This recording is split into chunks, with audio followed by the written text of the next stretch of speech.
Hello everyone, welcome back to my channel. Do you find reading passages boring, tedious, and hard to focus on?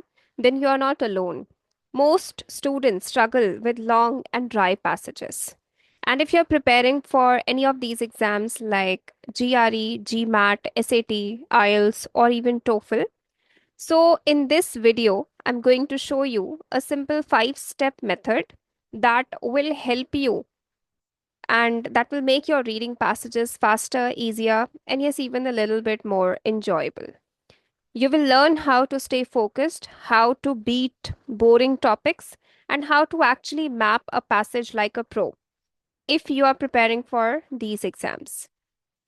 Now, the common frustrations that I most often listen to from my students in my 10-year career, I've seen that these are the most common feedback that I've listened from my students. That is, the passages are too dry. Sometimes I also listen that I lose focus halfway. I cannot remember what I just read, or I panic under time pressure. These are some common frustrations that I listen to from my students. So understand that it is not like an entertainment thing, right? You don't have to treat it like an entertainment thing. But exam reading is a different skill. It is more like a map reading mission, not a Netflix show. So, in this video, I'll be telling you these 5 actionable steps that you can follow, and we'll be understanding different techniques like one sentence rule, finger follow method, how to strategically skim without getting stuck on crazy names and numbers. And yes, I'll show you real examples, not just theory. So, if you're serious about improving your reading skills, make sure you watch it till the end. So, let's start with the first step, that is mindset shift. Read to map, not to love. What does it mean? So you don't have to enjoy the topic. It is definitely not needed. Rather, you just have to map the main idea and the paragraph rules. Now, how to do that? So, whenever you read a passage, the very first thing that you should keep in mind is understand what is the main topic and how you will get to know about the main topic or main idea.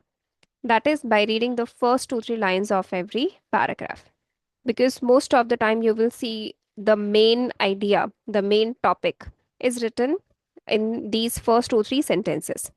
For example, like if I show you this paragraph and if you take a moment to read it, you can pause the video and you can read it, then you'll understand what is the main idea. So let's try to solve this now. Let's try to understand what is the main idea in this paragraph.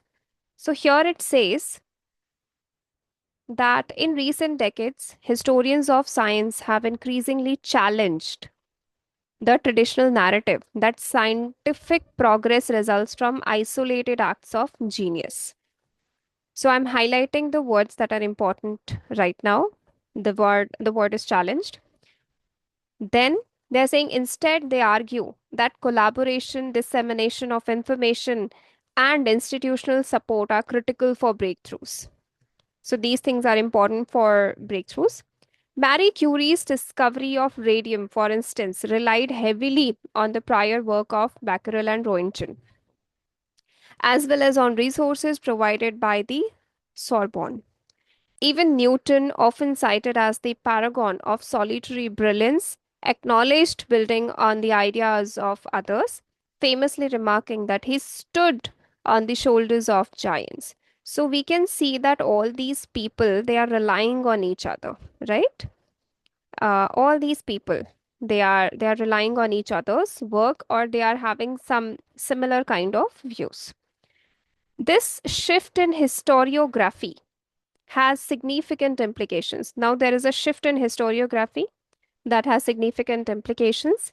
It urges a re-evaluation of how society fosters scientific inquiry, emphasizing the collective ecosystem over individual achievement. Now, what I can read, what I can understand from this paragraph is that there are some kind of traditional narrative related to scientific progress, okay, that has resulted due to isolated acts of genius, and that is again challenged. Now, I also read about different people who are arguing this thing, okay, what the scientific progress is the isolated acts of is resulted due to the isolated acts of genius. And these people are having the similar views and they are arguing that this is not the situation. Now, this shift in historiography is having different kinds of implications and they're asking for reevaluation. Right. So, this is what I have understood. And what I can do is I can just write down in 3 to 5 words whatever my understanding of this paragraph is.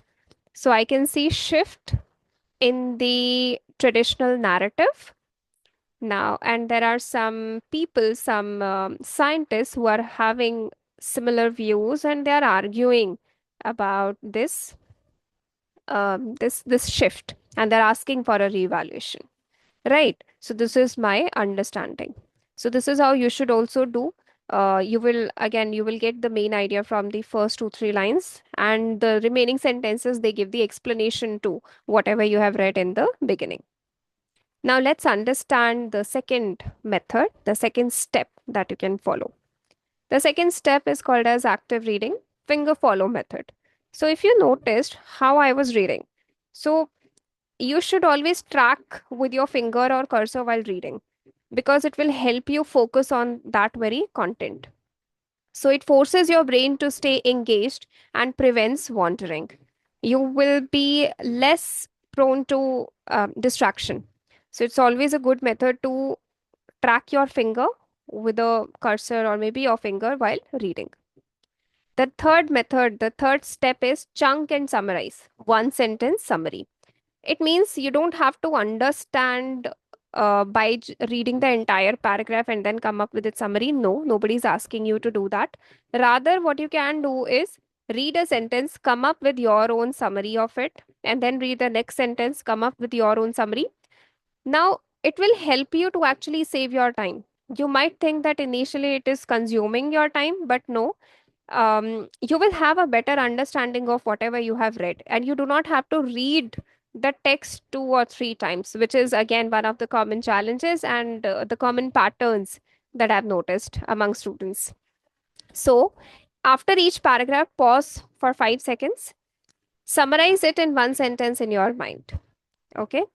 Now, right now, I've written the paragraph thing, but after every sentence, also you can take a slight pause and come up with the gist of the paragraph or the sentence that you have read, and then move on to the next part of the paragraph. So that is what you can do.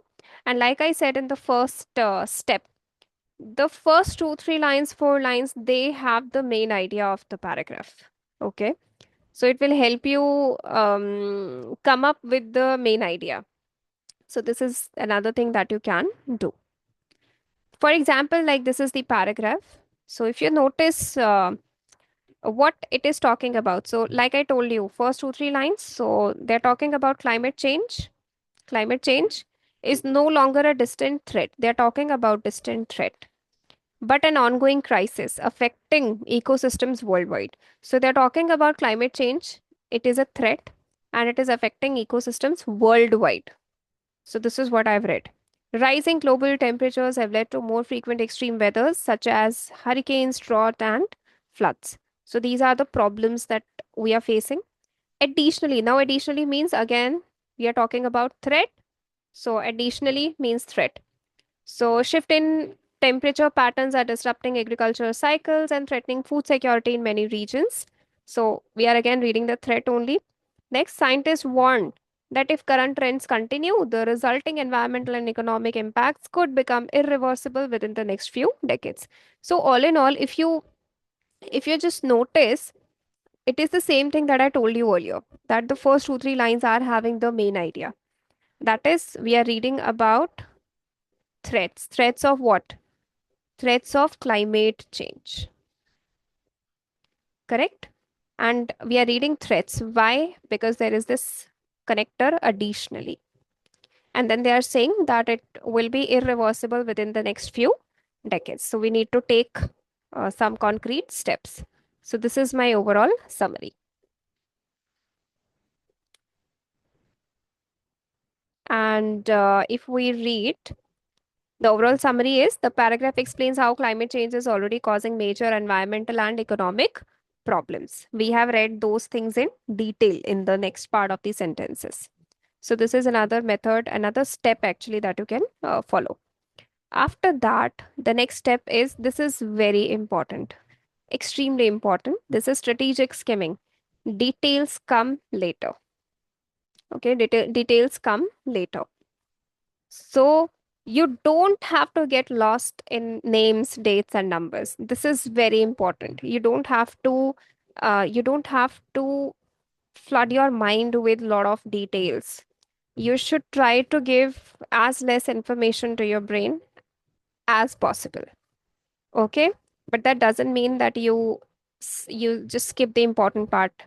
See, now this comes with practice, to be honest. When you start reading a paragraph, you try to understand where you have to pace up and where you have to pace down. Okay, so one thing right now that you can understand is, you don't have to get lost in names and dates and numbers. These are not that much important. Okay, you just have to understand the flow of the paragraph. What is the flow of the paragraph? What is the main idea? What are the explanations that are given to support the main idea? Right? This is more important than remembering names and dates and numbers. Okay, so you should focus on overall flow. You can scan back later for details when needed. For example, like if you read this paragraph, so it has different numbers, names, dates. I will not be paying that much attention to it. So let's understand if I'm able to understand what is written here. So they're talking about the construction of the Panama Canal. So Panama Canal is getting constructed. That's it. So I'll just focus here. Okay, it was getting constructed. Most ambitious engineering projects. Okay. Then originally initiated by, there was some French engineer who made this. The project was later taken over by the US. Okay, some other country took over it, and after which the French effort failed. So it failed. Why? Because of high cost and the widespread diseases. So this Panama Canal construction, okay, it got failed due to the costing thing and the diseases. Now there were many workers who were employed there, and it is estimated that XYZ lives got lost, right, due to these diseases and working conditions. The canal dramatically shortened maritime routes between the Atlantic and Pacific Oceans, boosting global trade. So this is what is given at the end. They're talking about Panama Canal and the challenges associated with it. So you don't have to read and focus that much on the numbers. So what is the overall summary of this? The summary is, history and challenges of building the Panama Canal. So what is the history and what were the challenges? And we read about two challenges, the cost and the diseases. Right. So it will help you understand the paragraph in a better way, because you are not reading the additional details that are definitely not needed. Next, step 5, practice with boring texts, train heavy, fight easy. It means that you should train yourself on tougher, boring material daily, and you should devote about 10 to 15 minutes daily. Do not go with the interesting ones at first. You can if you want to, but I will suggest that go for the tougher ones, because that's how you are going to build that muscle, okay? That mental muscle. So, suggested websites are Scientific American, History.com. We have Medium.com, although it is paid, but you will get a few articles for free, or any articles you can read. You can also try to read some journals, any kind of research paper if you can find, even the editorial section in the newspaper, that is also going to help you to build that muscle, right? So start and train heavy again. Train heavy. Start with something that is tougher, that you find it's very boring. Now, another feedback that I mostly receive from students is, especially from the medical students, that they find these history subjects or history topics quite boring. So I also tell them that start reading passages, start reading articles, journals which are related to history then. Okay. So this is another method that you can follow. So please subscribe if you find anything interesting, and do let me know what exam you are preparing for, and let me know if you want more detailed video on reading, how to attempt reading, what are some other tips that you can follow in reading. Till then, take care. Bye bye. See you in the next video.